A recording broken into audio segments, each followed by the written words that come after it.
Let's kick things off with drug prices. They're too damn high. They're so expensive that rappers are balling out on a full prescription, okay?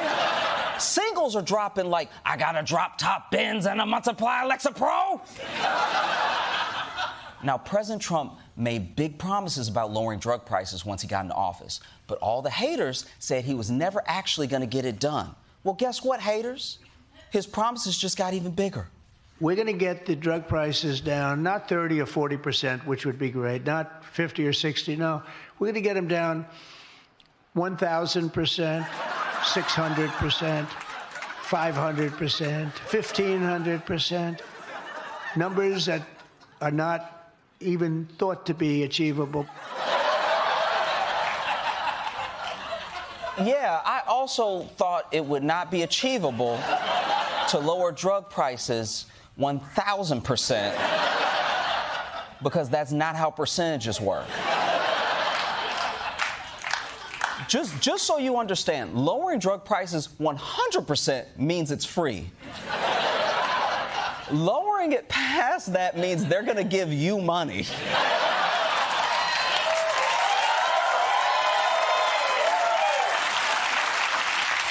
Like, next year's Forbes billionaires list is just going to be a bunch of dudes with leukemia, okay?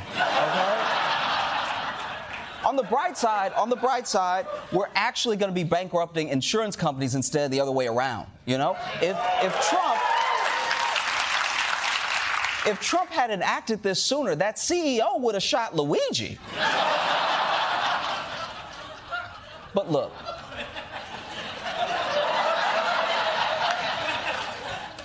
Trump actually does have a plan here. It's not to put a cap on the drug prices. That'd be too easy and simple. We're working very hard right now to get the other countries to lift up their prices a little bit and to get the drug companies to put it to them. And if they don't, the drug companies will have a lot of problems, and they are mostly agreed to it. And if the countries don't, then as an example, if it's Europe, I'll say that's okay. You're no longer allowed to sell cars in America. You're no longer allowed to have Mercedes, BMW, Volkswagen, or any of the other many cars. And they will say, oh, I love the idea of lower drug prices for America.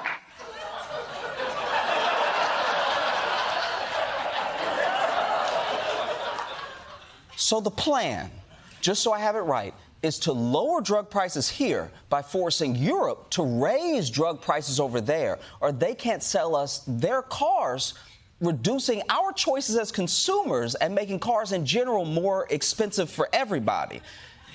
And I know it's very confusing, but I've seen this before. This is crackhead logic, all right?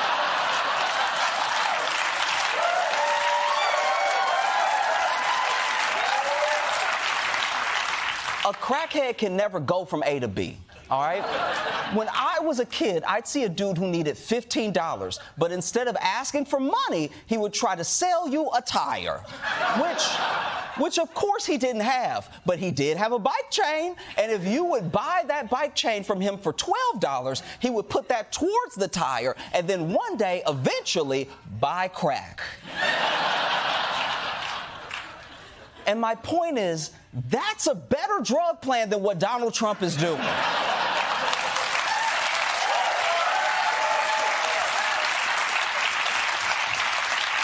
Look, but still, Donald Trump is promising to lower drug prices for America. That's the news for the day. And I'm sure no one is going to talk about anything else. Brand new bombshell reporting from the Wall Street Journal. The Wall Street Journal reporting that U.S. Attorney General Pam Bondi told President Trump back in May that his name appears multiple times in the Epstein files. No. You're best friends. You're best friends with a pedophile for 10 years, one time, and the world never forgets it. But yeah, this whole time, Trump already knew he was in the Epstein files, which is a good reminder that if someone's acting guilty, they're probably guilty.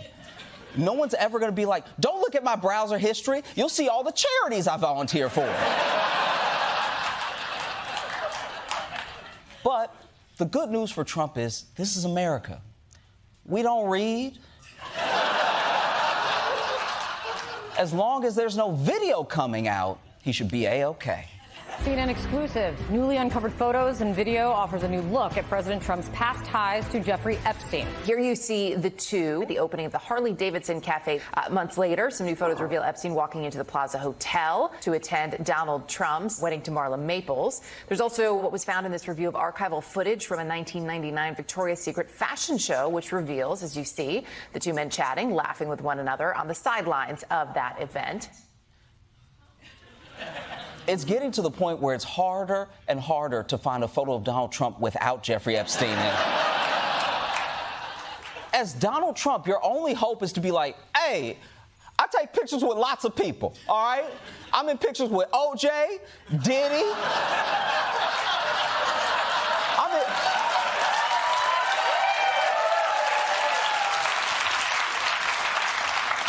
I'm in pictures with Harvey Weinstein. That's not helping. I'm going to stop. And they're not just in the video. Look at the chemistry they have. And this is genuinely unfortunate and unfair to Trump. But the way the camera highlighted the two of them makes it look like a giant heart on a kiss cam. What makes me feel terrible is I don't have a friend that I'm as close with as Trump was to Epstein, you know? They're making drawings for each other, laughing, showing up to weddings, going to shows together. The only way my friends hang out with me that much is if we're both holding Xbox controllers. The point is, CNN found all this new footage, and Trump didn't really appreciate it. You actually called President Trump directly to ask him about this story? Yeah, we weren't on the phone very long. It only lasted about 30 seconds. But when I got him on the phone, I asked him about the wedding photos. He kind of paused and then said, "You've got to be kidding me." He then called CNN and me fake news a few times, and then he hung up the phone. Wait, hold on. You can just call Donald Trump and he'll just pick up the phone himself? A president shouldn't be that available, you know? This is like pushing the call button for the flight attendant and then the pilot comes out. Like, it's like, aren't you supposed to be busy? Like, if you're here, then who's in the cockpit? I think this just shows how lonely Trump is. He's answering the phone because he just wants someone to talk to. It's kind of sad. Because remember, his best friend died in prison back in 2019.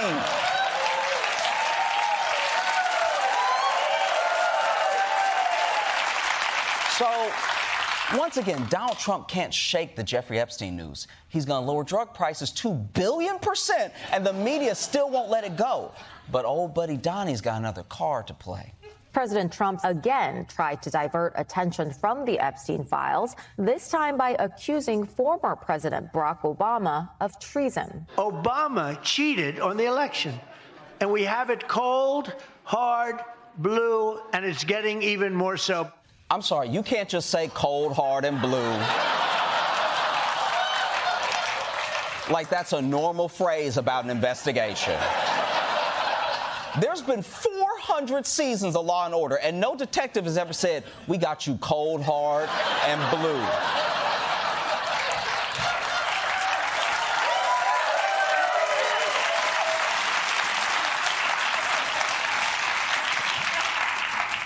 Dun dun. But yeah, Trump is now going after Obama again, and this time he's got Tulsi Gabbard saying she's got documents that prove Obama tampered with the 2016 election, which is treason. But if you see what Obama was doing over the weekend, he doesn't seem too stressed. In my opinion, and this is controversial in my family, you should not eat ketchup after the age of 8.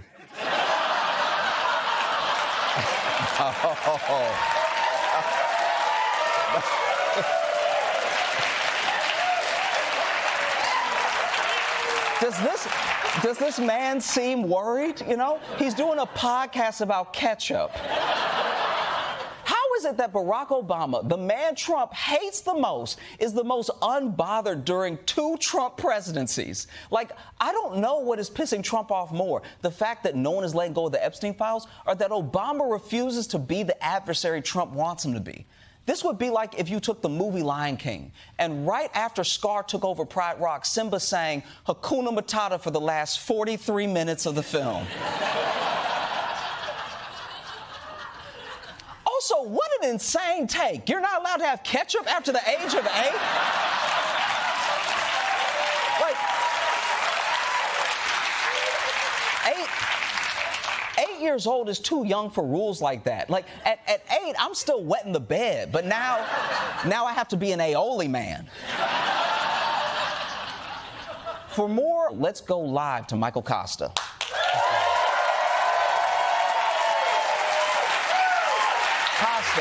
Kosta, you're at the White House. What's the latest on the Epstein scandal?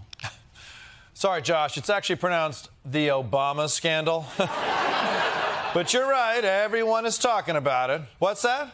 Oh, yeah, I'm just telling them about how everyone's talking about that Obama thing. See, Josh? Everyone's talking about that Obama thing, including that real guy over there. What's that? Oh, I'm just telling them about how you're a real guy over there. See? No one cares about Jeffrey Epilepsy or whatever. Michael, the Obama thing is not a scandal. Not a scandal. And you call yourself the male Shonda Rhimes. No, I don't. Look, ask anyone, Mr. Shonda, all right? The Epstein story is boring. It's just a sex scandal involving a billionaire league of pedophiles. What's interesting about that? The Obama scandal's the juicy one. It's a story about a possibly unnecessary reappraisal of intelligence gathering protocols concerning election interference. Woo! Man, I'm getting cold, hard, and blue just thinking about it. What's that? You're getting cold, hard, blue, too? What about you, Josh? You blue? No, I'm not. I'm neither cold, hard, nor blue. Not even a little, because I'm a full Papa Smurf right now. Way more than if I found out some new boring detail about how Trump was on Epstein's plane so much he left a permanent ass cheek groove on the seat. Hold on, is that true? Like, can you confirm that ass cheek groove detail? The only thing I can confirm is how truly boring it is, all right? I was losing my blue, but you know what got my blue back? Was Tulsi Gabbard declassifying a draft of a 2017 report arguing for more context for election interference conclusions released by a previous 2016 report. Now that's hot right there. Not some newly discovered video from 2004 of Trump and Epstein slurping up some same strand of spaghetti till they touch lips. Oh, yeah. Oh, it's boring. I'm so bored. Oh, yeah. Wait, Trump and Epstein did that? Michael, that is the story. No one gives a shit about the Obama thing. Like, why are you pushing this so hard? Fine. You know what, Josh? You're right. All right, you're right. You happy now? There's no Obama scandal. Is that what you want me to say?